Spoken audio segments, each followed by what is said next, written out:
Aumagaretio ni Minister wa Iganda Beti Maina na murunawe wa ugitiri wa mihaka Eugene wa Malwa.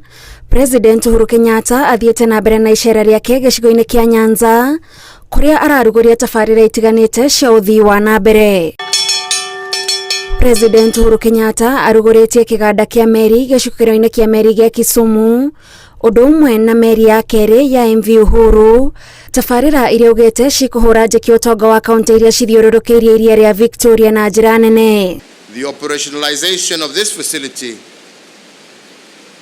will create businesses as well as job opportunities for hundreds of thousands of people through growth of primary and ancillary manufacturing industries, improved transport and safety on the lake.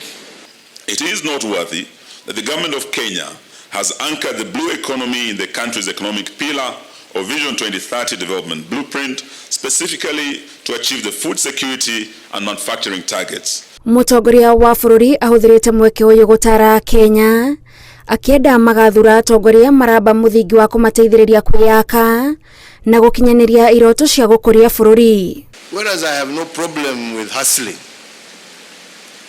it must be as a step towards something that is greater. But when you want to limit yourself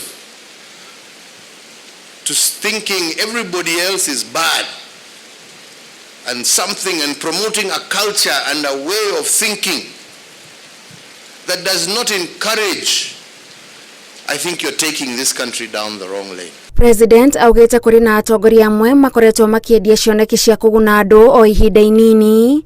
Rĩrĩ gĩkundi kĩnene kĩa Kenya gĩgũtigwo kĩrĩ kĩa ahoi. If we want to develop a wealthy nation is determined not by how many wealthy people you have, not by how much money you have, but how much wealth you create as a nation, how many jobs you create as a nation, how many young men and women you have employed.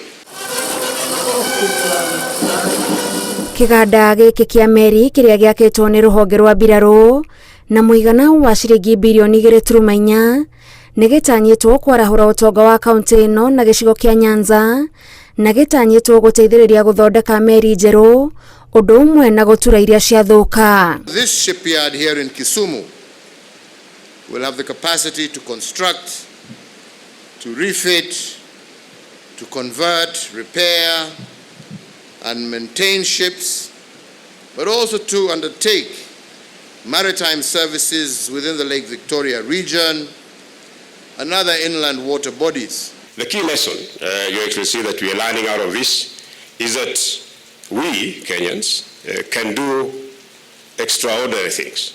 If only we applied ourselves and make sure that we are focused on national interest. President Uhuru agatiriha icera rĩake rĩa Nyanza mũthenya wa gatatũ. Ngĩribotera Inooro TV, njĩtagwo Gathoni Wanjihia.